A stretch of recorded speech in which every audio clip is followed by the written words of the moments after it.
Bueno, entonces vamos a presentar hoy día el texto de Silva, ¿no es cierto?, Los tecnócratas y la política en Chile, pasado y presente, que es un texto evidentemente en el ámbito de lo que hemos estado discutiendo en clases, y va a hacer la presentación Trinidad y después su compañera María José Concha. ¿Ok? Bien, entonces escuchamos a Trinidad. Javiera Trinidad, ustedes me confunden con los nombres.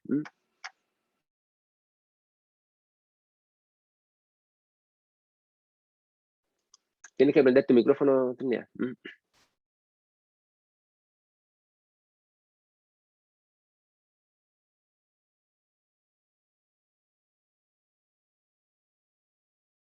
¿Ahí sí? ¿Se escucha? Sí, ahora sí. Muy bien. Ah, ya.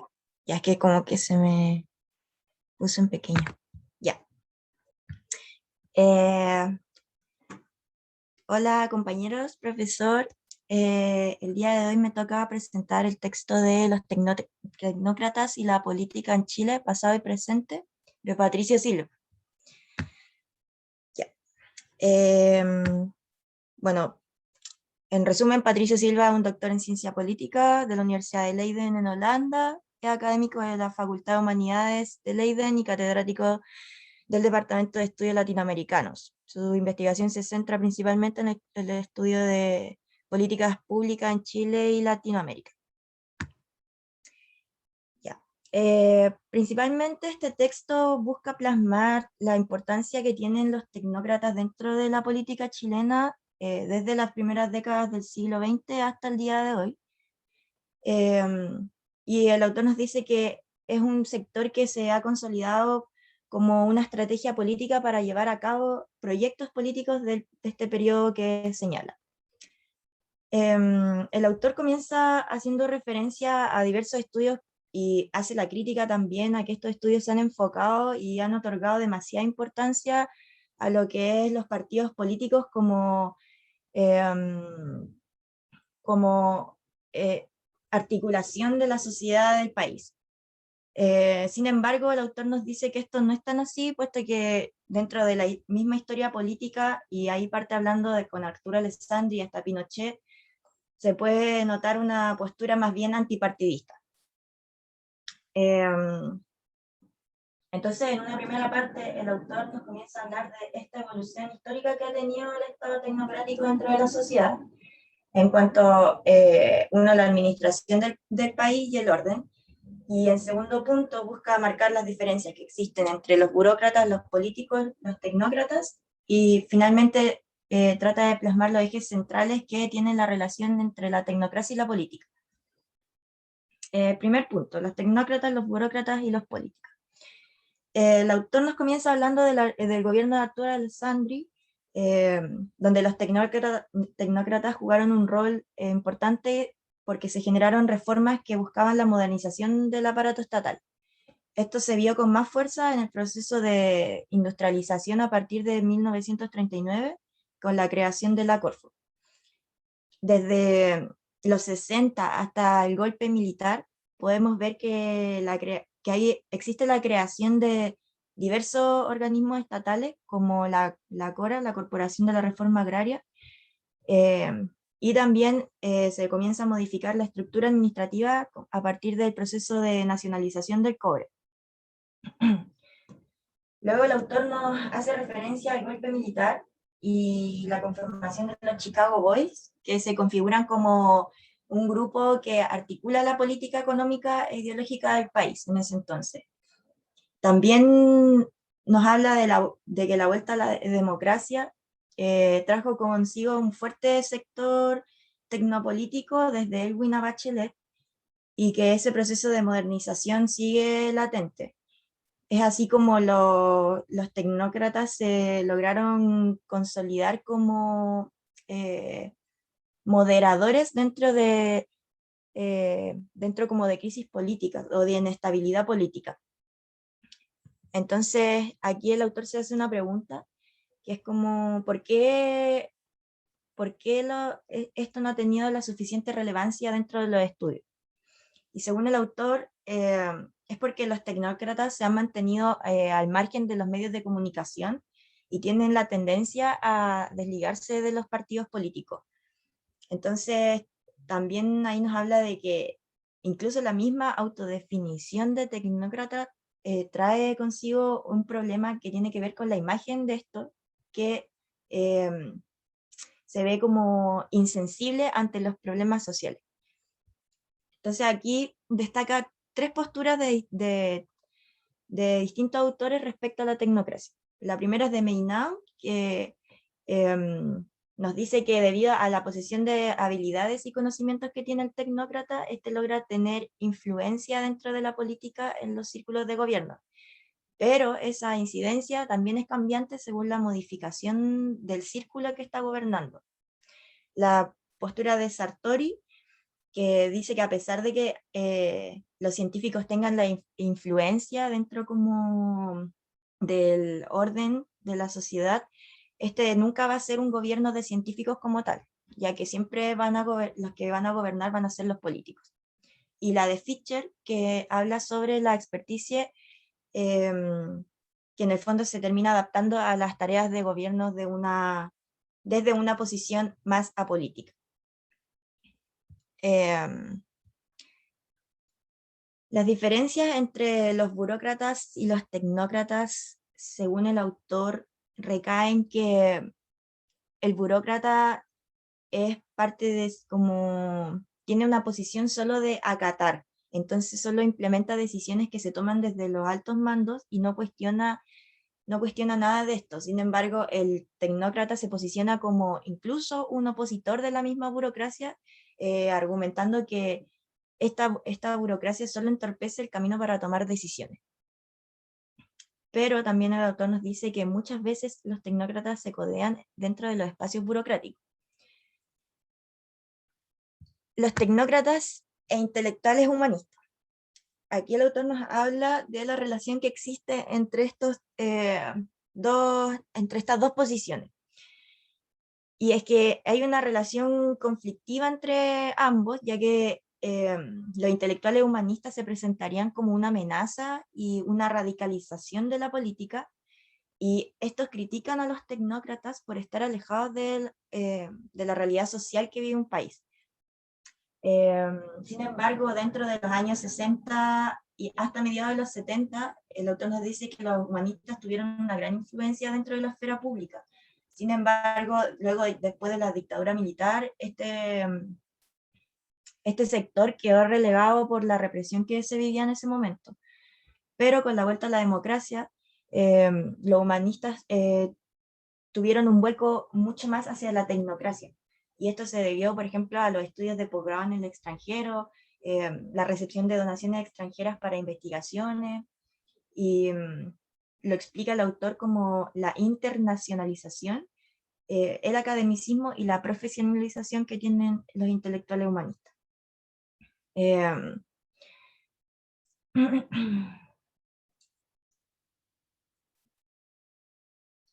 Por otra parte, también el autor nos habla sobre el estudio de la tecnocracia en Chile desde una visión en retrospectiva, y aquí se plantea una pregunta que me parece que es importante, que dice: ¿qué factores hacen que el tema del rol de la tecnocracia en Chile aparezca y desaparezca de los debates políticos y académicos que tienen lugar en el país?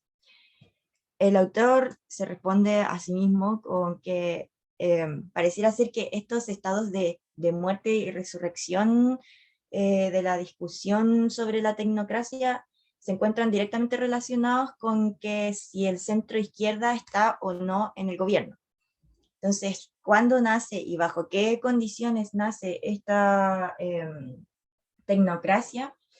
Ahí el autor se va rápidamente a el gobierno de Carlos Ibáñez del Campo, porque analizar este periodo permite entender la influencia de la tecnocracia posteriormente en los periodos posteriores. O sea, desde ahí como que se establece la existencia de una continuidad constante que tiene el rol que juegan los tecnócratas en la gestión del Estado, y luego el autor nos destaca dos personajes que son la figura de Valentín Letelier y de Lastarria, quienes plantean a la sociedad la necesidad de adoptar una política científica en Chile. O sea, ambos autores revelan caracteres positivistas, democráticos, liberales, y estos personajes son importantes porque también sirven para explicar el posterior avance de la tecnocracia en Chile.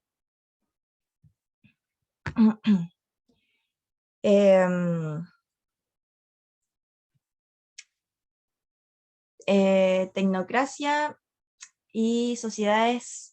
Nada, aquí me salté un... parece que aquí está. Bueno, aquí... es que este iba después. A ver, ¿dónde está el otro? Se me saltó. Bueno, pero en esta parte, luego el autor nos habla sobre la tecnocracia y las sociedades industriales avanzadas, y específicamente en el caso chileno, este estamento tecnocrático se empieza a apoderar del aparato del Estado a partir de la década de los 20. Y eso, como lo había mencionado anteriormente, tiene que ver con la creación, por ejemplo, de la Corporación de Fomento. Van a ser los mismos tecnócratas los que van a poner en movimiento el proceso de industrialización y modernización de la sociedad.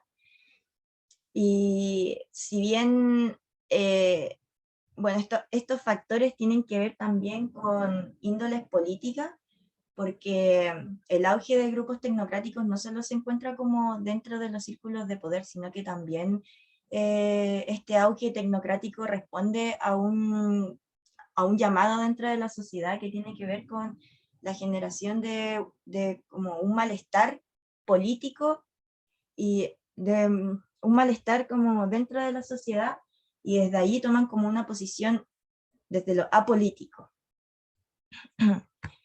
Entonces, el autor se hace la pregunta, ¿qué tan apolíticos y libres de ideología son estos tecnócratas como ellos mayoritariamente se definen? Aquí igual es importante pensar que todos estos grupos tecnocráticos que se van generando siempre se han puesto al servicio de diversas ideologías y doctrinas a lo largo del siglo XX hasta el día de hoy día. Entonces, en el caso específico de Chile, independientemente de las orientaciones que hay de izquierda o derecha, los tecnocráticos igual se consolidan como un grupo más, un grupo revolucionario, por así decirlo. También nos habla de que la tecnocracia chilena se constituye en torno a la clase media, y que principalmente los elementos de esta ideología tecnocrática tienen que ver con los principios centrales de las clases medias, que tienen que ver con un carácter antioligárquico, la meritocracia, donde la educación y el conocimiento científico ocupan un lugar privilegiado. Tecnocracia, autoritarismo y democracia. Bueno, como anteriormente hablaba el autor, la tecnocracia, como se ha presentado en distintos momentos de la historia y por lo tanto en distintos como gobiernos, se ha establecido también la tecnocracia como esa bisagra o que permite como la estabilidad o que trae la estabilidad política ante crisis políticas. Ahí también nos habla de lo que había sucedido en el golpe militar con los Chicago Boys. Y el autor nos dice que en el fondo esta tecnocracia puede jugar roles muy distintos, incluso bajo distintas circunstancias políticas. Porque si bien en ciertos momentos se han apoyado como soluciones más autoritarias, también han funcionado para el mantenimiento y el funcionamiento de este régimen democrático. Entonces, como a modo de conclusión, el autor nos dice que bueno, su objetivo central del estudio es que en el fondo la tecnocracia, en vez de haber constituido como una amenaza para la democracia, consolida en el fondo el régimen democrático, desde los años 30 en adelante, sobre todo como en la generación, en el estado de compromiso, que lo llaman. Y para cerrar, la ideología tecnocrática, como dice el autor, se mezcla con la idea democrática en Chile. Y esto ha generado que se vaya formando una democracia tecnocratizada, donde los poderes, o sea, los problemas sociales se traducen en términos más técnicos, y en donde vivimos hoy en día una despolitización que se ha convertido en como una característica central del modelo chileno. Eso me parece, sí. Igual a mí me pareció un texto no muy difícil de leer, la verdad. Era bastante amigable y era súper como claro en cuanto al resumen de la historia como de este sector de la tecnocracia. Ok, muchas gracias, Trinidad. ¿Tiene algún compañero o compañera que tiene alguna pregunta? Es un texto, además, que, bueno, él ha escrito otros textos más sobre este tema, pero este particularmente, tiene razón, está bien claro, digamos. Se nota que una persona que ha trabajado el tema desde hace harto tiempo, y también llama la atención el hecho de que no se haya trabajado tanto el tema en un país como Chile, dado la relevancia que tenía el tema de la tecnocracia. Bien, entonces ahora tenemos a María José. ¿También va a presentar algo en PowerPoint? No, pero al final voy a poner un pequeño video de YouTube, pero no alcanzo, o sea, para serle sincera, profe, yo pensé que tenía que mandar el video, entonces no alcancé a hacer una presentación en PPT. Ya, ok, no importa, pero presenta tu conclusión del trabajo, y te puse como co-anfitriona por si necesitas presentar algo. Sí, no, sí, al final. Da lo mismo que en varias partes aborde como lo mismo que dijo la compañera. Sí, claro, por supuesto, no importa. No, ideal hubiese sido como otro grupo que se pusieran de acuerdo, pero dada la circunstancia, en realidad no lo sé, ya no te preocupes por eso, sí, pero igual puedes tener una opinión distinta, ¿no? O si una descripción puede ser lo mismo, claro, sí. Ya, No te preocupes por ya, eso. ya, Te entonces escuchamos entonces. bueno, el artículo de Silva aborda desde diferentes ejes cómo ha sido el desarrollo de los tecnócratas en el ámbito de la planificación política de Chile. Para lo cual en un instante que no voy a entrar en profundidad, aborda ejemplos europeos y latinoamericanos que reflejan la intromisión de actores tecnócratas en la política de los países. Entonces, de esta forma, el autor continuamente está formulando opiniones a partir de las reflexiones de otros intelectuales respecto a este fenómeno, buscando explicar el afianzamiento del sistema democrático en sí, a pesar de las turbulencias sociales, políticas y económicas, gracias a la intromoción de este grupo que valora por sobre todo el conocimiento técnico y científico, como herramienta para dar solución a los problemas políticos sociales. Entonces, me parece útil para un mejor entendimiento señalar las interrogantes específicas que hace en torno a la cuestión de cómo se vinculan los tecnócratas y la política, siendo en primer lugar, respecto a los motivos por los cuales existe poco estudio del fenómeno tecnocrático, luego cómo se desarrollan las tecnocracias entre la dictadura y los gobiernos de la concertación, que ahí hace como una revisión histórica que también abordó mi compañera, y también respecto a cuáles son las causas de la aparición y desaparición de la discusión del fenómeno tecnocrático en los debates públicos, y por último, cuáles son los orígenes de la tecnocracia en Chile, destacando constantemente el apoliticismo y el antipartidismo que rodea al accionar tecnocrático. Así voy a hacer, ¿cómo se llama? Referenciar una pequeña cita que hace Silva de la forma en que él entiende a los tecnócratas, basado en la definición de David Collier, que los define como individuos con un alto nivel de entrenamiento académico lo cual constituye el principal criterio sobre el cual ellos son elegidos para ocupar posiciones clave en el proceso de toma de decisiones o de consejería en grandes y complejas organizaciones, tanto públicas como privadas. Ya. Es decir, el autor destaca a lo largo de todo su artículo que los tecnócratas son personas que tienen un alto grado de especialización del conocimiento, siendo desde ahí que se posicionan frente a la ¿cómo se llama? Creación de políticas públicas. En base a esto, como mencioné anteriormente, deja a la vista desde un inicio la imagen antipartidista que en varias ocasiones han impulsado los tecnócratas, lo cual se ve tanto en los gobiernos de Alessandri, de Ibáñez y de Pinochet. Y también menciona el caso de Allende, pero ahí más adelante voy a profundizar un poco más. Ya, y como mencionaba la compañera, claro, esta tendencia se ve en Chile desde 1920, que es el periodo que antecede a los procesos de industrialización y modernización del país, en la cual los tecnócratas tuvieron una función bastante activa.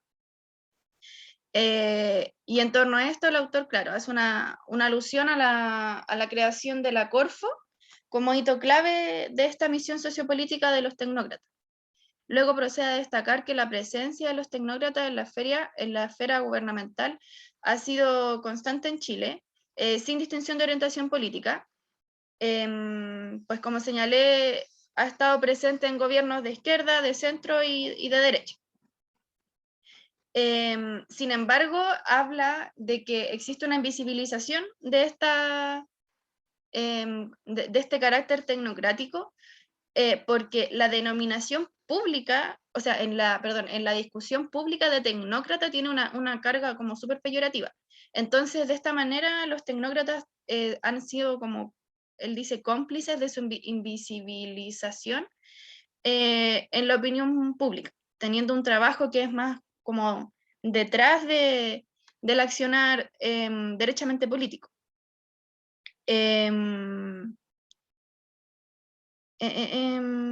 Ya. Y señala también que esta invisibilización opera de una manera tal que aparece mucho en el debate político cuando es la derecha el oficialismo, pero se esconde o tiende a desaparecer cuando lo es la izquierda, a pesar de que el carácter tecnocrático está en ambos gobiernos. Luego, respecto a la idea de tecnocracia, señala que no debe entenderse de una manera como literal, o sea, no significa que los tecnócratas se tomen el poder, sino que los gobiernos tienen más acceso a los expertos y desde ahí forjarían su legitimidad. Esto porque los tecnócratas se justifican a sí mismos haciendo un llamado a la experticia, entendía en el conocimiento científico especializado. Otro aspecto que me parece importante destacar es que es esta como contraste que se hace entre los tecnócratas y los burócratas, que mi compañera también abordó súper claramente, partiendo primero describiendo el desprecio, o especie de desprecio y sentimiento de inferioridad que ¿cómo se llama? Que presentan los tecnócratas frente a las labores técnicas o burocráticas, pues, perdón, me están llamando, ellos aluden a su superioridad diciendo que tienen más estudios y que las labores técnicas son más de una lógica que de obedecer. Luego, frente a la relación entre tecnócratas e intelectuales humanistas, señala que existen tensiones mutuas, pues hay críticas ¿cómo se llama? Se critican lo uno a lo otro, puesto que los intelectuales critican a los tecnócratas por su aparente desligamiento de las realidades sociales, mientras que los tecnócratas culpan a los intelectuales de ser causantes del proceso de radicalización política y descalabro económico que América Latina experimentó en la década de los 60 y 70. Y por último, respecto a la relación entre tecnócratas y políticos, señala que a pesar de que existe un recelo por parte de los políticos frente a los tecnócratas, con el tiempo se abrió paso a la figura del tecnopolítico, la cual de los años 70 tendría que esforzarse en tener habilidades tanto políticas como técnicas, y así también forjar su legitimidad frente a la población.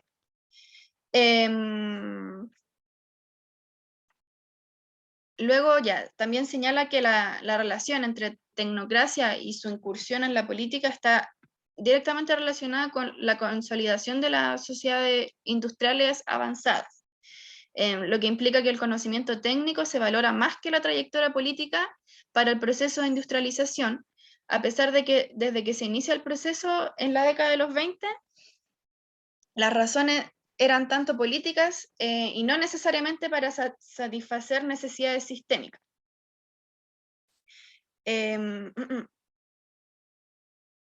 Bueno, respecto a los lineamientos ideológicos de los tecnócratas, Silva señala que se articula en torno a la identidad de la clase media, o sea que tiene como fuerte elemento una obsesión con el progreso y con la modernidad, lo cual sería transversal a todos los gobiernos desde los años 20, según Silva, lo que se traduce en un posicionamiento en pro de la industrialización y de la intervención estatal. Luego se señala además que las ideas tecnócratas no aparecen en un determinado sector ideológico, ya que se les puede ver en diferentes momentos de la política chilena. Incluso señalando que Allende y Pinochet tendrían en común la presencia fuerte de elementos tecnocráticos.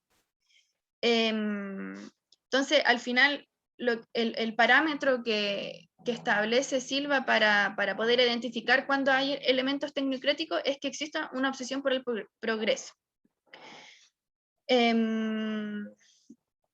Bueno, también respecto a este carácter de clase media o mesocrático que tendría la tecnocracia, también serviría para entender la posición que toma frente a la democracia y el autoritarismo.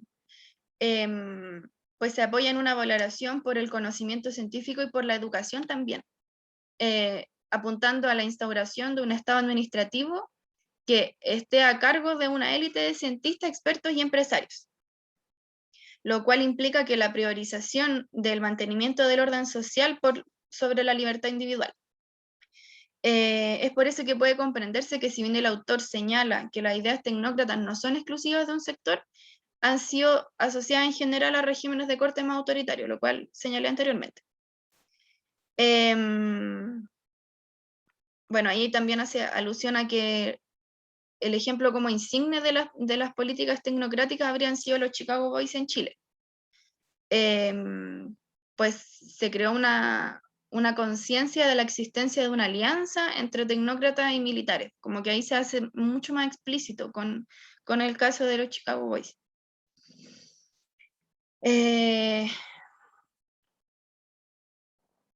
Bueno, y frente a eso también critican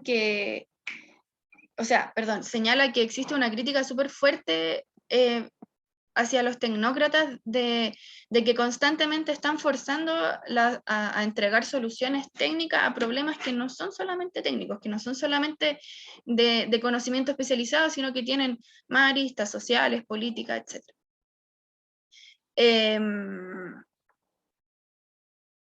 Bueno, después vuelve a reforzar el tema de esta relación que tiene con la clase media, porque aparece bastante el deseo de orden, de justicia y de la valoración del esfuerzo personal, lo cual también le otorga a su vez un carácter meritocrático, que en Chile también es súper fuerte el tema de la meritocracia. Luego, ya. Así Silva concluye que los tecnócratas han sido claves en el fortalecimiento del sistema democrático, especialmente a partir de la crisis de los años 30, señalando, y voy a leer de nuevo una cita que dice: los tecnócratas neoliberales partían del supuesto de que cuando las masas aceptaran definitivamente la receta neoliberal, la propiedad privada, el consumo ilimitado, etc., el régimen de Pinochet ya no iba a ser necesario, y a esa convicción ya habían llegado a fines de los 80. Esta cita a mí fue como que me llamó harto la atención, porque es una reflexión súper cruda en torno a ¿cómo se llama?, a lógicas sociales y políticas y de todo tipo, en verdad, porque claro, hace alusión a lo que decía la compañera de que se forja una democracia tecnocratizada, que justamente, a pesar de las críticas, ofrece soluciones técnicas a problemas que son sociales, y que al tiempo también se inserta dentro de una política despolitizada, o sea que, ¿cómo se llama? Hay un cambio súper fuerte en donde anteriormente había una politización marcada dentro de la sociedad chilena, y hoy en día lo que señala Silva, y yo también estoy un poco de acuerdo con eso, que hay una fuerte despolitización y desmovilización social, lo cual a su vez también eh, eh, cuida o resguarda el status quo de las clases más acomodadas, perdón, y la estabilidad política del país. Entonces, la importancia de este artículo es que entrega una visión bastante completa de las imágenes que se tienen los tecnócratas como fuerza política. Al final, aunque ellos se declaren o intenten esparcir una imagen despolitizada, pues el discurso antipartidista también es político, así como también la búsqueda de una supuesta despolitización, ya que ello, lejos de constituir un acto neutral, es más bien un impulso desmovilizante. Permiso.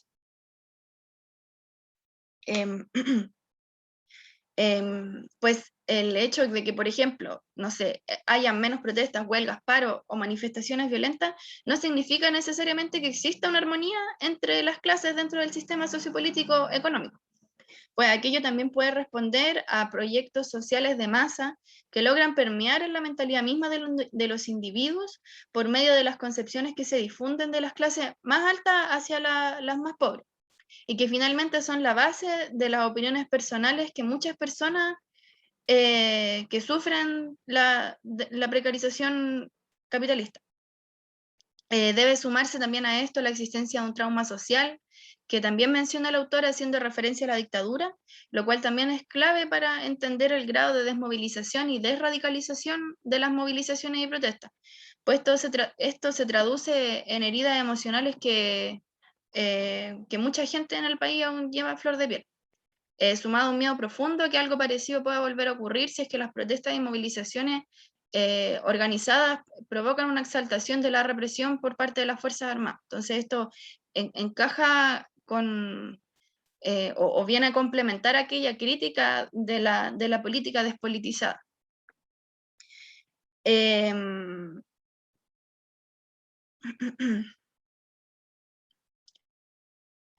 Y por último también, o sea, no por último, pero ya me queda... No. Ay, pensé que se había caído la presentación. No, nos estamos escuchando. Sí, Muy es que bien. se me desapareció y pensé que se había caído. Ya. La cita en la que a mí me llamó la atención respecto a que cuando en Chile se aceptara la receta neoliberal ya no sería necesaria una dictadura, también me parece importante tenerlo en cuenta, porque a la vez también hace referencia al carácter pactado de la democracia, o sea, de la vuelta a la democracia. Entendiendo que este pacto implicó un acuerdo y cierto perdón a aquellos que hirieron al pueblo con su arma, y que por su parte también encuentra una manifestación súper explícita en el primer discurso que dio Elwin cuando cuando asumió como presidente. Entonces, eso voy a proyectar ese video ahora. Son como 30 segundos, la parte que a mí me importa. Así que espera un poco.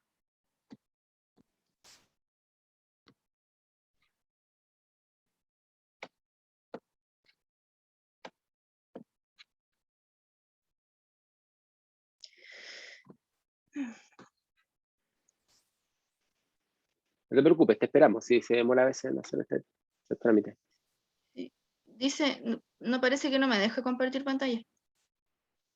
Pero están con... Ah, Dice como que no puedo. te puse de confusión. Ese es el problema. Ahí está. Ahora sí. Perdón. Sí.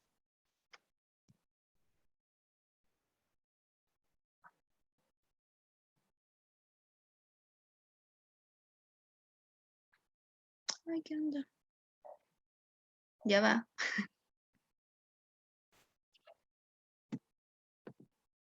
Ahí está. ¿Se ve? Está empezando a compartir pantalla, pero todavía no sé. Espérate. Ahora sí. Ya. Ok. ¿Se escucha? No, pero no lo has puesto.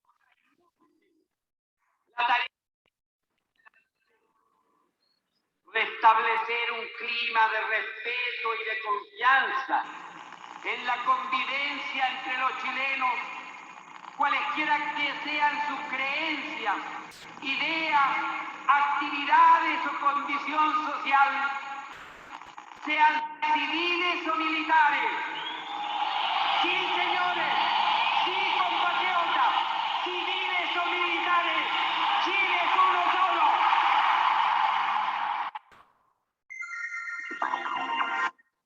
Ya, bueno, eso era. Ese era el video que quería compartir y se vio. Es que de repente cuando comparto pantalla se pone. Sí se escuchó, sí, se vio. Ya. Entonces voy a dejar de compartir pantalla. Bueno, y con eso quería terminar la presentación, porque la parte en que Elwin dice, sí, entre civiles y militares, sí, compatriotas, igual es fuerte porque estaba saliendo de un régimen de tortura, de un montón de acciones que generaron un daño súper fuerte en la población, y sin embargo también se observa este ánimo como desmovilizador, despolitizador, en el que se trata de ignorar todo el daño que hicieron. Entonces, eso, quería ponerlo como ejemplo de las lógicas que señala Silva en su texto. Muchas gracias. Ok, muchas gracias. Yo creo que es todo lo contrario, sí, porque lo que dice Silva justamente es que la tecnocracia no tiene o sea, está asociado en Chile por el factor Chicago Boys con una vinculación a la derecha y está asociada con el autoritarismo, con las dictaduras militares, para decirlo más directamente. Pero lo que él dice es justamente todo lo contrario, porque creo yo que esa es mi interpretación del texto, digamos, que pareciera que él dice que las tecnocracias de hecho funcionan en todos los regímenes políticos y han servido en el caso de Chile en el caso de los Chicago Boys, digamos, cumplir una función, pero también cumplir una función en la vuelta a la democracia, en el sistema democrático. Ya han sido utilizados en la China comunista, en la Unión Soviética y en otros lugares, digamos. Entonces, a mí no me queda muy claro de que haya que juegue un papel ideologizado en términos de como tú lo presentaste. Sí que lo entendí así al final. María José. Es que más que ideologizado me refería a ese carácter como tendiente a la desmovilización, que está ligado a la despolitización y al antipartidismo, a pesar de que Elwin sí pertenecía a un partido y era un político, etc. Es por poner como un ejemplo de al final cómo repercute que estas personas operen detrás del afianzamiento de la democracia, porque yo también coincido en que han permitido un afianzamiento importante de la democracia. Pero en base a esta lógica de más que reparación, como una especie como de tirar los problemas bajo la alfombra, por decirlo de una manera. No abordarlo de lleno, Sí. priorizar otras cosas, no los temas tanto sociales, sino que lo que decía Silva, el conocimiento técnico, conocimiento científico especializado. Ahora me queda más claro, sí. Ahora, de todas maneras, el propio discurso se puede entender de la forma contrariamente a lo que tú estás diciendo, porque en todo caso, como todo, ¿no es cierto?, puede ser interpretado desde el momento en que lo dice, en el momento en que lo dice, y tal vez yo mismo recordando cuando lo escuché en ese momento, digamos. Pero lo que sí, bueno, eso es una cosa distinta, o sea, no entraría a discutirlo ahora, porque justamente el llamar a incorporar a los militares y decir que somos un solo país, ¿no es cierto?, no necesariamente tiene que ver con una desmovilización. Ahora, pero bueno, se puede interpretarse de una manera distinta como tú lo hiciste, pero lo que sí destacaría lo que tú has dicho es esto de que los técnicos, los tecnócratas y su perspectiva apolítica de alguna forma desmoviliza en el sentido que también hace que los profesionales políticos jueguen un papel junto con los técnicos y la población no necesariamente necesita estar como despierta frente a lo que está ocurriendo en la sociedad y eso apuntaría a una desmovilización. Ahora, yo no estoy tan de acuerdo con que sea así en todo caso, porque de hecho lo que hemos visto ahora son sociedades ultra tecnocratizadas, no solamente en Chile, en otros países también, y hay una fuerte politización de la sociedad. Yo no estoy tan de acuerdo con el diagnóstico de que no haya una politización. Otra cosa es decir que la gente participe en partidos políticos, porque los movimientos Friday for Future, como Viernes para el Futuro, ¿no es cierto?, de Greta Thunberg, son bien masivos. Y todas las protestas que se han dado acá en Chile, pero antes del 2019, empezando por los temas de los estudiantes que interesantemente han politizado a grupos menores de edad, cosa que antes no ocurría en los años 60. Ustedes si miran la politización de la juventud era a partir de la universidad. Ahora cada vez son más jóvenes. Greta Thunberg ahora, digamos, tiene cierta edad, creo que cumplió 18 años, pero era muy jovencita cuando empezó, era una niña, digamos, niña en el sentido de que menor de edad, en eso quiero decir, cuando empieza, ¿no es cierto?, su movilización. Y los que están llevando el movimiento estudiantil y los que han sido partícipes y protagonistas también en octubre del 2019 en Chile no fueron los estudiantes universitarios, no fueron ustedes, los estudiantes universitarios. No fuimos los adultos, fueron gente menor de edad. Entonces hay una politización que incluso se está dando a nivel de los menores de edad. Entonces yo no sé si hay una dicotomía entre tecnócratas que despolitizan y gente que está despolitizada por efecto del trabajo que hacen estos tecnócratas. No sé si me entienden lo que quiero decir, si me expliqué bien. Bueno, Sí. también hablando con María José y Trinidad, ¿no? Y el resto, sí.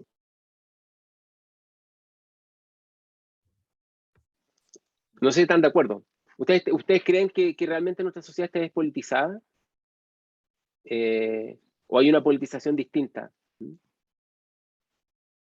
Tengo el micrófono abierto, así. Yo creo que hubo como un Yo creo- periodo de Ah, despolitización durante los gobiernos de la Concertación y después con Piñera, y que es más bien reciente esta como repolitización en Sí, pero desde el Chile. 2006, los pingüinos son del gobierno de la Bachelet primera, Ah, digamos, por claro. así decirlo, de su primer reinado, del primer gobierno de Bachelet, ¿no es cierto? ¿Ustedes creen realmente? Sí, yo tengo dudas si realmente hay una, bueno, tal vez hay una parte de una generación, hablando ahora de mi generación, de los que ahora tenemos más de 50 años, que sí vivimos una despolitización probablemente, porque una politización muy fuerte a fines de los 80, a principios de los 90, ¿no es cierto? Y con la vuelta de la democracia, y ahí hubo como una caída, digamos, en ese sentido. Y probablemente eso se puede ver, pero yo no sé si esos efectos solamente de la tecnocracia, eso es la discusión, digamos. ¿Qué piensa el resto? Si creen que hay una despolitización, yo, ¿sí? yo no creo que haya una despolitización, más bien creo que hay, como usted dice, una politización distinta, porque igual, o sea, ¿no? Por ejemplo, en mi caso personal, eh, yo no me siento para nada despolitizada, o sea, una cosa eso, pero lo otro es que también se haya perdido como la credibilidad en los partidos políticos, que eso también tiene que ver, es otro punto aparte, pero hoy en día igual yo siento que se están gestando espacios políticos de diálogo entre la juventud sobre todo, que son súper como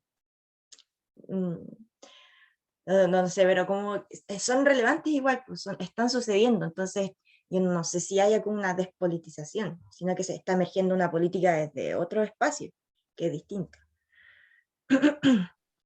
Claro, hay que ver qué tan influyente puede ser esa nueva forma de politización, porque podríamos hablar de otra politización también, por ejemplo, al decidir qué cosas comer, cómo actuar frente a, digamos, respecto al consumo. Yo creo que ustedes, por ejemplo, como generación, sí han enfrentado una politización respecto a lo que se llama el veganismo, el ser vegetariano, en fin, no estoy diciendo que necesariamente sea así, pero yo veo ahí una posición política, porque el decir, miren, no da lo mismo qué es lo que uno come, porque lo que uno come tiene efectos sobre el medio ambiente, tiene efectos no solamente en términos de morir, matar animales para consumirlo, digo, sino también tiene efectos respecto de cómo uno se enfrenta con la naturaleza. También es una forma de politización, creo yo. Ahora, eso no, que tanto llegue a tener una influencia en un gobierno, puede serlo, digamos. Por ejemplo, no sé si en la JUNAEP existe el menú vegetariano o vegano, no tengo idea, en los colegios.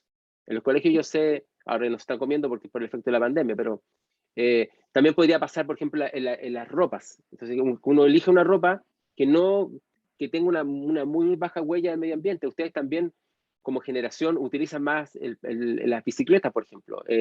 Bueno, hay gente que no tiene mucha opción y tiene que usar siempre el sistema público, que es lo ideal, digamos, en todo caso, y eso es lo que todos debiéramos usar, ¿no? Y dejar el automóvil prácticamente sin usar, o usar en circunstancias muy, digamos, muy especiales, etcétera, o un sistema de arrendo de auto, en fin, como lo que sea, pero también eso es politizar, ser ciclista furioso, ser vegetariano, vegano, no comprar ropa que tenga, ¿no es cierto?, una alta huella de carbono, etcétera, ¿no? ¿Me entienden, no? ¿O no lo ven eso como una politización? Sí,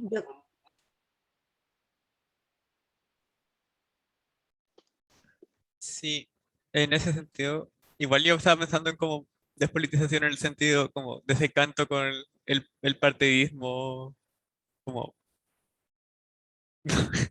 como se vivió. Pero claro, sí, sí es como como una repolitización a partir de cómo entender o cómo enfrentar eh, en sí mismo como la vida en sociedad, hay como un cambio sustancial. Sí, ahí estamos mirando un cambio, sí, hay que mirarlo. Trinidad, ¿tenías levantada la mano? La mano sí, yo creo virtual, por que supuesto. esa, por ejemplo, que usted habla, no sé, pues del veganismo, todas esas como nuevas posicionamientos dentro de la sociedad tienen que ver con como la noción de que al final, y que muchas personas han adoptado, que es que todos tus actos son políticos. Entonces, también muchas personas han optado por ese camino y han como, a través como del cuestionamiento y la duda y de como reflexiones como en torno al mundo en que vivimos, tratar de como en el fondo apuntar a vivir de manera mejor dentro de la sociedad y de como de manera también más equilibrada con el espacio que habitamos. Y ahí vienen como todo el tema de ambientalismo, ecologismo, eh, feminismo, veganismo.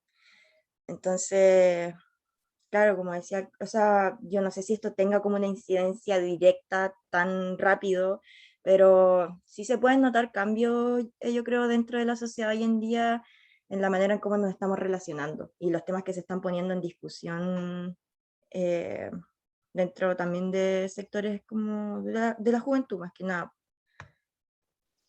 Sí, no solamente la juventud, pero por sobre todo la juventud, sí. Y yo creo que los que son más viejos también estamos metidos en esos temas a veces, pero depende también del grupo que estemos hablando. Pero ahora, lo que yo quería preguntarles también es si ustedes piensan que ese tipo de politización que no se ve por los medios masivos de comunicación, en fin, y tampoco queda reflejado en las encuestas. Por eso que las encuestas no pueden reflejar, por ejemplo, como candidatos que tienen otros temas también de discusión, del punto tienen tanta votación, tienen un trabajo territorial.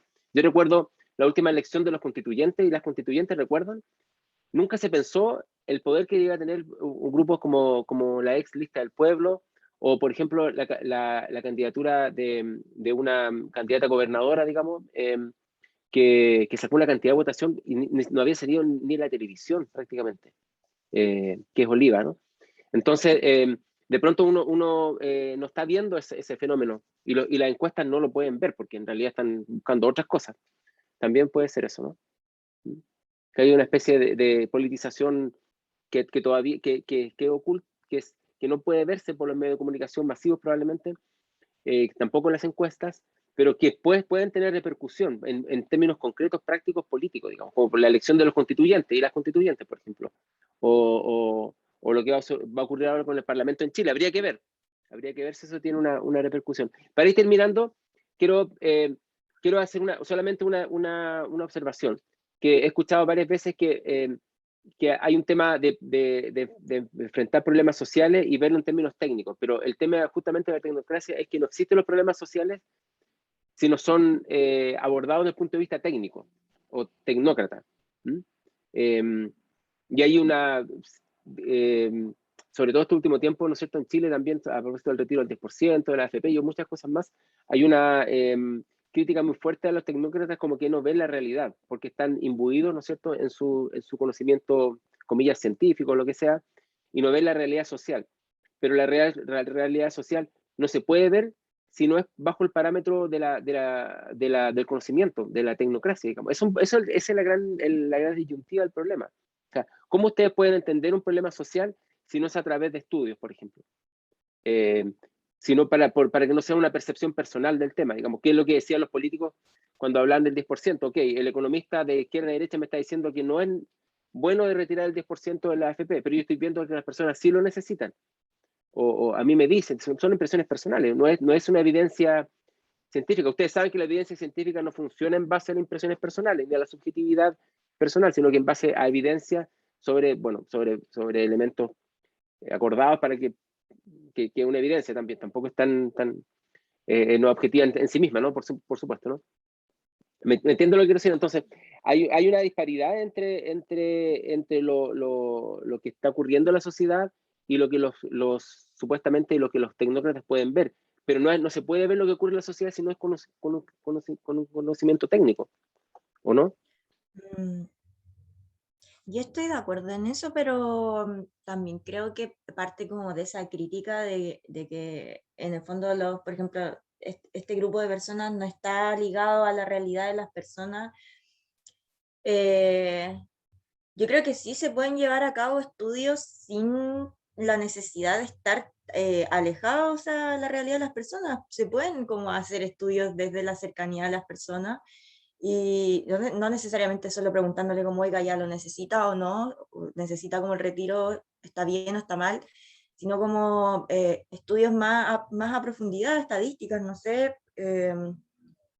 pero también yo creo que ese es el problema, que muchos de esos estudios se han como también puesto quizás en un pedestal muy alejado de, en verdad, lo que está sucediendo en la realidad. Aquí hay una autora que Jayla Jasanoff, ahí lo puse el nombre, no lo hemos trabajado en este curso porque, bueno, está todo en inglés, en fin, ya a veces se me complica un poco para trabajarlo con cursos tan bueno, es posible, pero no lo hemos hecho. Pero si les parece, ¿no es cierto?, la próxima clase yo puedo abordar esa autora, porque ella habla de la coproducción del conocimiento, que es algo que puse en el artículo que publiqué sobre el estallido social, el conocimiento técnico, que es el origen de este curso, de hecho, ese artículo y esa investigación. Así que en la próxima clase, cuando miremos nuevamente este texto, yo voy a hacer una interpretación, voy a trabajar eso de la coproducción del conocimiento. Quizás esa puede ser una clave para entender lo que estamos viendo en esta disparidad entre lo que efectivamente ocurre en la sociedad, lo que la gente vive el día a día, y lo que los técnicos o las técnicas están mirando, digamos.